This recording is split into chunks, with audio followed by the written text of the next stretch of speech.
everyone, and welcome back to the 7th IESF World Championships here in Seoul, South Korea. I'm Artosis alongside State, and we are about to have the last round of 8 StarCraft 2 match. Yeah, I'm pretty excited. We've got a really good match coming up. It's Serral versus Aphrodite, who might surprise people making it into the top 8, but she's doing really well. Yeah, she certainly is. In fact, Aphrodite, if you don't know about her, a professional StarCraft 2 player in South Korea who is a woman, and quite a strong one at that. She is in the GM ladder over here. Yeah, it's impressive. So we should have a really competitive match coming up. Yeah, no doubt. And for those of you who don't know, Serral, this guy is a young Finnish player, a very strong one indeed. I remember the first time I got to cast Serral way back at a DreamHack some years ago, and just blew me away. He was playing like a Korean as a very young kid, and definitely a lot of potential in him. I think that he has a decent chance here if he can beat Aphrodite to win the whole tournament.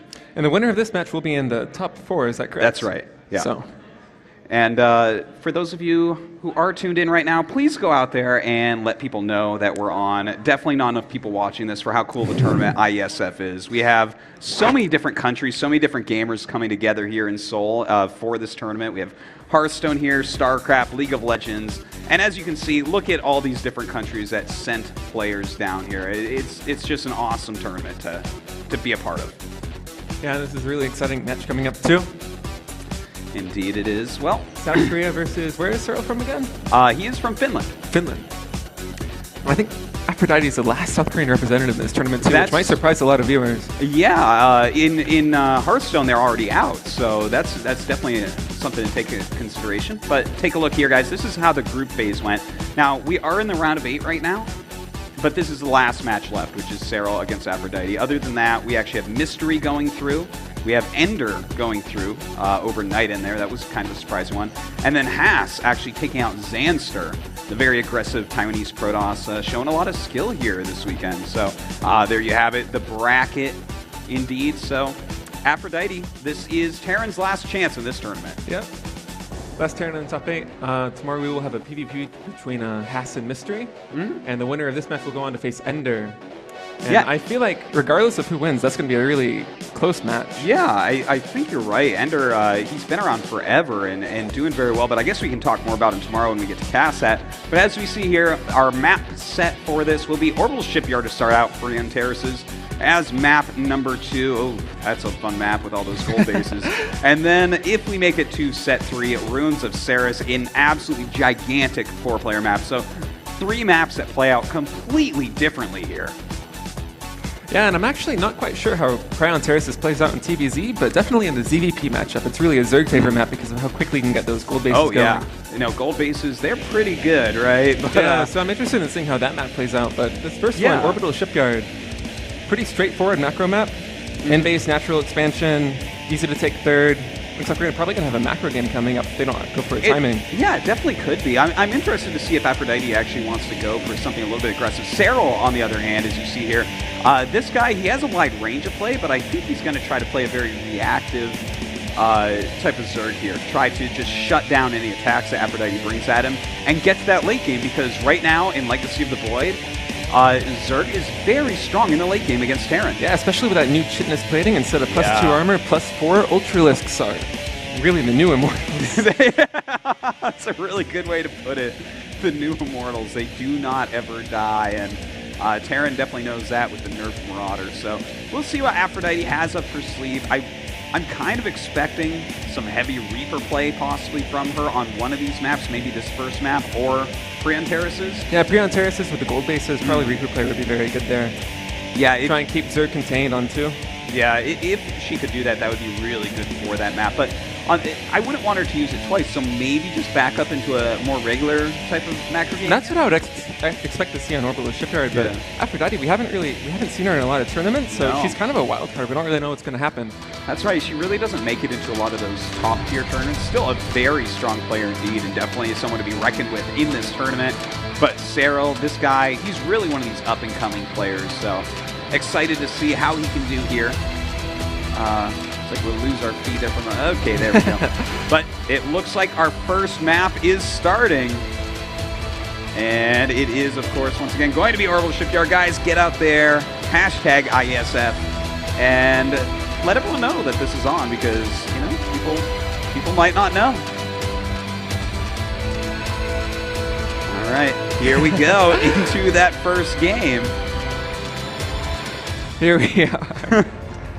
Looks like Serral going for a really fast expansion. And I really like this decision to take the natural outside of his, what would be most players' third base as a Zerg player, because with the in-base expansion, taking a really easy third base is so safe.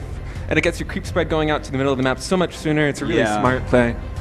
It's a really good point, but do you think it's maybe a bit risky? What if Aphrodite had gone for like proxy Barracks Reaper or something like that? Would this be harder to hold? I think it definitely is a good early game risk, but if it pays off, it's huge because your creep spread is out so much quicker. Yeah. It's a lot easier to control the mid game as a Zerg player, which is really so crucial to getting to the late game where you can get those Ultralisks and those, Indeed. That should be where Aphrodite shines here, is that mid game. Can she hit some of these timing pushes that are very strong against Zerg, knock him back down to size a little bit so that he can't get up to those giant immortal Ultralisks? Yeah, it looks like Aphrodite is going for a fast expansion. Not clear whether it's one rack CC or CC first, but throwing up 2 gas geysers now, so definitely some sort of tech play. Not the Reapers that we might have been expecting before. And it looks like Serral might be saving up to get a third base very soon. Well, yeah, I think that we should be seeing that third being taken by Serral pretty quickly here. He is getting the quick speed as well. Those Reapers can be very scary if you don't do that, so it makes a lot of sense. But no Reapers coming out of Aphrodite, and this is right about when they would get to Serral's base, so he's starting to figure out quite quickly that he is actually safe for this early game. Yeah, Aphrodite Scout now getting killed in Serral's base, and it looks like Serral still sticking on 2-hatch. Might be taking the third soon as minerals are floating a little bit. We'll see.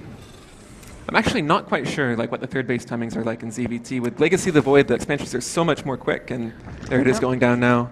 Yeah, that's pretty normal what we see right now, at least what I've seen so far watching a lot of Legacy of the Void. Of course, guys, this expansion just barely came out in November, so very exciting to see how these players are adapting to this new game, and it's really quite different from Heart of the Swarm. It is giving us a lot of different opportunities to see people use multitasking, micro harassment, those types of strategies very well. Yeah, Legacy of the Void as opposed to Heart of the Swarm is much more about really big macro games with lots of bases being taken, and it's a lot more about harassment as opposed to straight up fights. And oh boy, this is a disaster. That is brutal right there. Delaying this factory from landing with these Zerglings, and Aphrodite already in a little bit of trouble. Serral getting some great scouting going on, having those Zerglings into her main base. He's getting a ton of intel. Oh man, even taking out SCVs and a mule? That's brutal. Yeah, this is a pretty tough opening start for Aphrodite, but she does have her Hellions down. They're in production. And she's throwing down 2 starports, as a matter of fact. If he sees that, that is like the worst thing that could happen to her. But yeah, but it looks like these Marines are doing a really good job of cornering the Zerglings. It doesn't look like they're going to get a scout off. Oh, he's really trying to sneak one out. And oh my God, he does get one in. Zerglings actually sneaks by and sees 1, 2 starports. Okay, this is the worst thing that could ever happen to Aphrodite here. Yeah. She is in so much trouble now. Yeah, now Serral has exactly, he knows exactly what to expect, which is probably going to be, I'm expecting maybe Cloak Banshee play. Yeah, so, 2 tech labs, that looks like it's going to be. Well, you know, this is, I don't know how well this is going to work out now that it's been scouted. Seeing those 2 starports, I think that's pretty much what you would expect here, is that it's going to be a couple 2-port Banshee. Yeah, if these 2 starports had gone unscouted, it had the potential to do so much damage, but now that Serral knows exactly what to expect, it's probably unlikely to get too much done. Taking his creep timber there for a second. Well, we have some Roaches out right now. Already 5 Queens out for Serral as well, so he's able to get a lot of creep spread down on this map, and of course, having that many Queens, it's going to help out against the Banshees quite a bit as well. Yeah, and it looks like he's throwing down a Spire now, so it looks like his response to this 2 starport Banshee play is going to be Mutalisks, which shut it down pretty hard. Yeah, it's certainly the case, but the Spire is a little bit late. It just started, and we do have these Banshees really quite on the way, so we do have to see Serral still be careful, and we do see him starting to throw down some Spore Crawlers around the map. Yeah, and these are really well timed. If you look at the production tab, Cloak is just now finishing, so if those Banshees were already across the map, he would be just perfect to defend with them. Well, let's see how he's going to be able to go ahead and defend. It looks like the Banshee is actually just going to stay home for Aphrodite for the time being. Yeah, maybe Aphrodite, feeling that the Banshees have already been scouted, they don't really have the potential to do damage, but sending 2 out, what's going to happen? You're just going to be poked by a bunch of queens and spore crawlers, lose some health. Yeah. May as well wait till you have enough to actually do some damage. Yeah, in the worst case scenario, the mutas pop out and kill him. So yeah. Definitely a smart move there after having the Banshees get scattered to keep them back at home. And instead taking a third command center now and actually going for mech play. I wasn't expecting this. No, I certainly wasn't either. We actually haven't seen that much mech in Legacy of the Void so far in Terran vs. Zerg, even though it was very strong there at the end of Heart of the Swarm. You know, some of these changes that we've seen have actually really allowed for Zerg to deal with it a little bit better, especially the Viper. Yeah, the Viper's new ability, Parasitic Bomb, is that what it's called? Just absolutely crushes Terran air units and even Protoss air units as well. It crushes Zerg air units even. it's a really crusher. Good. Yeah, Parasitic Bomb, if you're unaware, the Viper's new ability, it's a bomb that is thrown onto an enemy air unit, and it actually acts like, what was the ability called in StarCraft? Irradiate. Irradiate. And it's an AoE damage, so, oof. These Banshees getting caught in the middle of the map. Oh man, losing a Banshee right now. These Banshees have done nothing. Buying 4 Cloaked Banshees and dealing 0 damage and losing 1 already. That is a lot of money put in for no return. Yeah, and she actually doesn't have a lot of anti-air to deal with these Mutalisks. 2 Thors popping out now, but the turrets are just completing. And there's not really much defending the factories. Well, looks like another Banshee does fall. The other one taking a lot of damage. And as you said, there's just not anti-air here. The 2 Marines, the only things that shoot up, do walk out. But the Mutas can obviously deal with that very quickly. And this is just looking terrible for Aphrodite here. Yeah, it looks like Serral's going to try and focus on some add-ons, maybe go for some more production units, but we're going to be popping out now and probably going to shoot these Mutalisks away. But, oh wow, a lot more just coming in her main base. The Mutas actually kind of are zoning out all the ground units, so it looks like Serral can go ahead and hit this front anyways. Not really microing that very carefully, but here we go. Actually getting in, a depot is down, so the Roaches and Lynx can come in immediately, but there is a siege tank. There are a lot of Hellions as well. Mutas fly forward, taking out the Banshees, and starting to help out here on the siege tank as well. Yeah, it looks like Aphrodite actually has a pretty big ground force, but the Roaches and Lynx are doing so much damage. Even though she's defending, this is a really good trade for Serral. Oh, look at that. Taking down so much right now. Even these Thors taking a lot of damage here. Yeah, the Zerglings around on the Thor, she's not able to repair it, and then just 1 remaining. Man, her army is so small right now. A few units are popping out. Another contamination there on the factory. Yeah, Serral really using absolutely everything in his power to deal damage to Aphrodite. Yeah, and more Roaches and Lynx rallying across the map, and those 2 contaminates, one delaying the story ladder to pick it off with the Zerglings, and the second one delaying her production even more. Had a really big impact on her not being able to defend that push. Wow. Very well done by our Finnish player here, Serral. You know, I gotta say, I think what was key for him here was when he got those Zerglings into Aphrodite's base. When he got those in, not only did he harass her, slow down the factory from landing, you know, keep her busy, kill a few SCVs, but he scouted that double starport, which has to be a surprise. Yeah, and once you scout that double starport, the potential as a Terran player to actually do damage with that, it's almost non-existent against any competent Zerg player. So Serral, one of the best Zerg players out of Europe, as soon as he spots that, he knows exactly what to do. And those Banshees did no damage, and Serral responded perfectly. Yeah, and, you know, to make 4 Cloaked Banshees, to make 4 Cloaked Banshees and have them do nothing, this is why she didn't have any defense against those Mutalisks. She put so much money into getting those Banshees out, and the fact that he scouted that, the damage wasn't done, he was able to get right into those Mutalisks and just clean her up very quickly. So, kind of a very technical, sneaky build by Aphrodite, absolutely falling flat, but that doesn't mean that our next game is going to look anything like that. And I'm actually wondering whether she's going to go for the similar style of mechanic play, or if she's going to switch it up and go bio, because, at least in my opinion, after watching a lot of Terran versus Zerg games, say on like streams on Team Liquid, it seems like bio is typically what Terran players are going for. Yeah. Definitely, I've seen that as well. I don't see hardly any mech right now, like a lot of bio play. Have some Liberators mix in there. That's a unit that can be very difficult for Zergs to deal with. We'll see what she goes for, but the next map being Crown Terraces, you have to be careful about those gold bases because Zerg loves gold bases. Absolutely. Being able to produce a lot of units on a low drone count is one of Zerg players' dreams. Because a lot of the big vulnerabilities in Zerg play come from when you're droning up to try and fully saturate your 2 or 3 bases. But when you have gold bases, you need so few drones to saturate that and get a good income that you can immediately start producing ground units to defend any sort of push that comes your way. So Aphrodite definitely going to have to pull out another aggressive build this map. Yeah, you know, what I would really like to see from her here is some heavy, aggressive Reaper play. I think that you know, if even up to 3 Barracks Reaper can be quite strong right now. And that might be something, if Serral gets greedy, that could knock him down. Yeah, especially on Prion Terraces with 2 entrances in the main base for the Reapers to come in. Unlike Orbital Shipyard, which is very straightforward, Prion Terraces, there's a really good chance that the Reapers can do damage if he decides to go for them.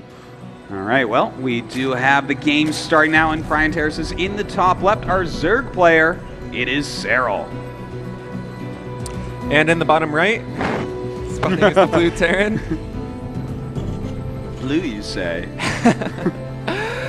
In the bottom right, spawning is the blue Terran, we have the Korean Terran player, Aphrodite, who is switching it up, not going for a fast expand this game. Might be that Reaper play. Yeah, I wouldn't be surprised. As you said, there is a little place to jump up to get into the main base on this map as well. So even if she doesn't want to go for like a super aggressive Reaper play, even just getting 1 Reaper, you're going to be able to harass a little bit. You're going to be able to scout a lot. So it's definitely a strong opening, and one that we do see a lot of professional Terrans using right now against Zerg. Yeah, and I think Serral has the same kind of intuition that we have about this game, because he's going for a pretty fast spawning pool and gas geyser, so he's going to have speed very quickly to defend any potential Reaper aggression. Yeah, well, you know, those Reapers, now that they do have those KD8 grenades, it's very difficult to actually hold them off if you don't have that quick circling speed. So Serral just playing very safely here, and with that early gas, it shouldn't be too much of an issue dealing with 1 Barracks Reaper play coming at him. Yeah, Aphrodite going for a very fast expand, as opposed to going for something like 3 Barracks Reaper. I still like this play because even with just 1 Barracks Reaper, if a Zerg player plays really greedy and goes for a fast gold base, you can still do a lot of damage on that. Absolutely the case. You know, the Reaper actually gets there very, very quickly, and with those grenades, you can kind of manipulate where the queens are at, which allow you to stay alive a little bit longer, deal a little bit extra damage to those drones. And as you see here, some of our players and coaches and whatnot coming down for this wonderful event, the IESF 7th World Championship in Seoul, South Korea. Yeah, and Aphrodite, you know, she saw everything. She saw the natural expand, she saw the extractor, and she saw the timing of these Zerglings, so she knows exactly what Serral is opening up with, which is just standard ZVT play. Yeah, and, you know, based on what she's seeing here, I don't think she's going to be scared or anything. This is probably what she expected anyways. And it's good that she decided to just go ahead with the single Reaper opening as opposed to something a little bit more aggressive, because with how conservatively Serral's playing this, no quick gold base, you know, and the fact that he's getting such quick speed, I don't think that additional Reapers really would have made too much of a difference. Yeah, I really like the decision to go for a fast 3rd command center. Yeah, indeed. Definitely something we've been seeing a lot of as well. As you were saying, in Legacy of the Void, it's so much about expanding, it's so much about macro, and just getting a little bit of harassment damage done. But how will Aphrodite go about getting that harassment damage? Do you think she's going to go into Hellion play here? Oh, well, the factory's finishing up now, so it looks like it's going to tell, but I don't know. On this map, with Speedlings already out, I don't think Hellions would do that much damage. And it looks like her tech choice is actually going to be a tech lab on that factory, and she's going for a siege tank, so she's playing really safe. Yeah, that's very safe. She might be looking to actually take the gold base very quickly this game and using the siege tank on the ledge to defend it. Oh, but these Zerglings. Oh, that's annoying. That's yeah, even no cancel. Oh my god, she's man. actually going to go ahead and lose a few of these Marines here. 3 Marines out in the open. And it looks like they will be taken down. Of course, a reactor on that barracks, able to pump out some more Marines and be able to chase these off. But those Zerglings, very worthwhile here for Serral. Yeah, not having a wallet or natural expansion really was dangerous. If Serral had committed to going for more Zerglings, he could have done so much damage, but as is, Aphrodite with a pretty nice defense. She lost 1 supply depot, a couple of Marines, but she was able to deflect that small attack. Well, right now, he did get to see that there's a tech lab there on the factory, so that's kind of an interesting thing. You don't see that too often early game unless it was making it for a starport. So yeah, he's definitely got to keep an eye out for what that could mean for him going forward. Yeah, and when you see a tech lab on a factory in Legacy of the Void, typically it's going to mean either siege tanks or cyclones. And cyclones and TBZ, they're not quite that good against Zerglings. Speedlings are pretty good against them. Yeah, so I think you can intuit that probably this is going to be factory play, which means she's going to be playing really defensive, leading with her command center, and Serral does send in Scouting Overlord, and he's going to lose it, but he does get confirmation that this is a 3CC play. Yeah, and being able to see exactly what's there. There's 3 barracks. You know, we do have a tech lab upgrading stim. Serral has a lot of information now, which is really nice. But Aphrodite jumping in, seeing that layer timing, and seeing those 2 the evolution coming chambers. Yeah, after seeing those 2 Evolution Chambers, she can feel pretty safe, as a matter of fact. The odds of the Zerg player going for a timing that's not going to sync up with those attack and armor upgrades is really, really thin. Yeah. So while she can expect some pressure, seeing those 2 Evolution Chambers, as a Terran player going for 3CC, it feels really good, especially considering her engineering waves are actually faster than the Zerg's Evolution Chambers. Yeah. That's actually a big, big deal, especially in Terran versus Zerg when you're going for bio against just whatever Zerg is going. You need to have your upgrades as quickly as possible. There's so many shots going off. The upgrades really make a gigantic difference. So right now, this game looking way better than the last game for Aphrodite. Yeah, but Serral throwing out a 4th base, and it is going to be a gold. So his economy is going to be booming really, really shortly. Well, Serral continuing to try to scout here, poking in with this Overlord, seeing what he can see. Aphrodite, in the meantime, is taking her own gold base right now, so definitely can catch that economy up quite a bit. Has to be careful, though. Serral's been poking around a lot with Speedlings, and if he picks off a bunch of SCVs there, that's really going to hurt. Yeah, and Serral now up to about 66 drones. That's the ideal amount you want to have on 3 bases as a Zerg player. So he's going to be really gearing up his unit production now, and looks like he's going to go for some attack. Well, right now the Zerglings coming into this gold base, but the Marines of Aphrodite are there and chase those Zerglings away. I don't think she lost a single SCV there, which is good defense. But she's definitely going to need to gear up for defending whatever push comes next. And looks like this. Infestors in production. That's a surprise. I like that. I like to see the Infestors being made right now. You know, I mean, fungal growth plus corrosive bile, not too bad. Yeah, that's a pretty good combination. Definitely a pretty good combination. Those corrosive vials can be hard to land at times, but if you have the fungal down, going to be a whole lot easier. Yeah, so definitely a strong set of units. And Serral immediately going up to Hive, and quick Hives nowadays are all the rage in Zerg vs. Terran. Ultralisks is so powerful now in ZVT with their increased armor, and also the Marauders nerf. Having 2 attack shots instead of 1 means armor is twice as effective against them. And let's not forget that Adrenal Glands for Zerglings now boosting that attack speed by 40%. Yeah. So Zerglings being much more effective in the late game. Well, right now we do have a little drop coming out by Aphrodite. Looks like she's going to go around the left-hand side of the map. Maybe deny that 5th base. Maybe try to harass the 4th base that's at that gold. Because Serral's income right now is pretty crazy. She's going to need to pull back now. Combat shield still isn't complete. And right now she just has Marines and only 2 medevacs. And one of them is moving out on this side of the map for a drop. And I believe in the top right corner another medevac is moving out. So none of them are at home. Well, let's see what actually happens with this going forward. This drop going up, seeing that 5th base. Going to go ahead and see the 4th is really well saturated. In the meantime, a drop in that main, very nice. Some spines going up, but are not ready quite yet. Economic damage too, and at the 4th base as well. Wow, very nice drop in the main here. Already killing quite a few drones. Yeah, 6 drones going down. Yeah, got the queen as well, actually. Yeah, and she also saw the Hive, so she knows exactly what's going to be coming. And the fungal of the corrosive bile picks off the medevac. Really nice play out from Serral. Yeah, I'm absolutely loving it. You know, sometimes if you don't go for Mulus, if you just go for Ling, Ravager, it's hard to stop these medevacs, but with that fungal growth, it's not nearly as bad. And Serral actually going for double roach drop. Was not expecting that. Wow. It looks like Aphrodite go for another drop herself, so both players playing pretty passively, but looking to get a lot of harassment damage done.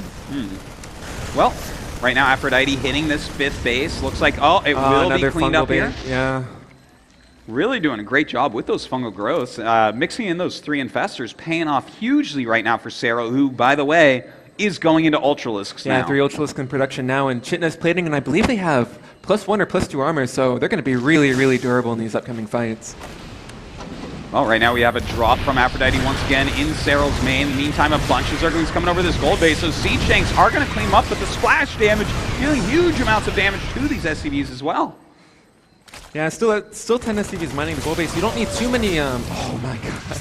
Another fungal and another corrosive violets picks off another medevac. I'm loving it, man. Yeah, this infestor play is really, really good. Like you said, as a Zerg player that's going for a ground-based army instead of Mutalisks, it can be really difficult to deal with drops, but we have another push coming from Serral.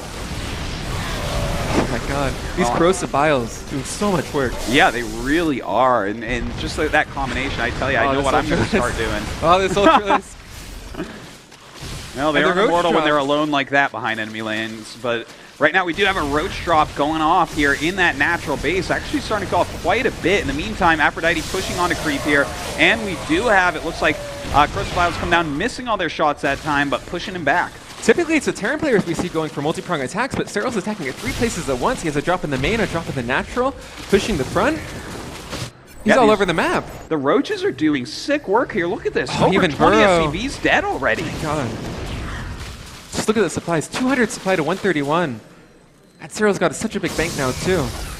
Yeah, this is a really big deal. He's doing a great job. His creep spread, by the way, is absolutely phenomenal all over the map. And here we go. The Ultra is coming forward. That's so many Ravagers. Yeah, that is a lot of Ravagers right there. And going to be able to take out these Siege very quickly. Oh, beautiful right there. And Serral ends up taking out Aphrodite 2-0 here in really convincing play. Yeah, I really love the pass-spin options in game 2 that he went for. Yeah. The Roach Drops combined with the push at the front, it was so much to deal with in such a short amount of time. I just absolutely love the mixing in of 3 Infestors very early on. He started those right away while he was going up to Hive, and they helped so much. He killed off like 4 drops with those just by throwing down the Fungal and throwing down some Crucifiles. Just fantastic play, really kind of gutting what Terran players use to deal with that type of unit composition. And losing those 4 dropships is a lot of the reason why that Aphrodite didn't actually have enough to deal with the big push at the front. Or the push, or the drops in her main or her natural. She just lost so many units, and I think she wasn't expecting it because the Zerg player wasn't going for Mutalisks. Yeah, no, when they don't go for Mutalisks, drops are the answer. And this time, Serral showed us that there is another way to play. There is another option, and that's really cool, I have to say. Definitely something I'll be trying on the ladder this week. Serral definitely showing 2 completely different styles of Zerg. Yeah. Game 1 going for the Mutas and the big Roachling timing attack, and then Game 2, lots of harassment, big frontal push with Ultralisks. Really cool play from Serral. Yeah, and that means that Korea is not going to win StarCraft here at IESF. And that's always a big surprise in StarCraft to have Korea out of the running, not even making top 4 here. And that gives us a Protoss versus Protoss and a Zerg versus Zerg in that round of 4. Yeah, so it looks like we're definitely going to have a PVZ finals. I'm just wondering, who is it going to be? I don't know. I'm feeling like Serral is going to make it. Serral's definitely really strong, but on the other side of the bracket, we have Haas and Mystery. Yeah. And Mystery, to me, is kind of a mystery. I don't really know much about him. I don't know much about his playstyle, but Haas are really aggressive. Yeah. Really aggressive Protoss. Really strong timing attacks. Yeah. In PvP, that's really tough to deal with. It certainly is. That's going to be a very exciting match. Of course, we will check that out tomorrow.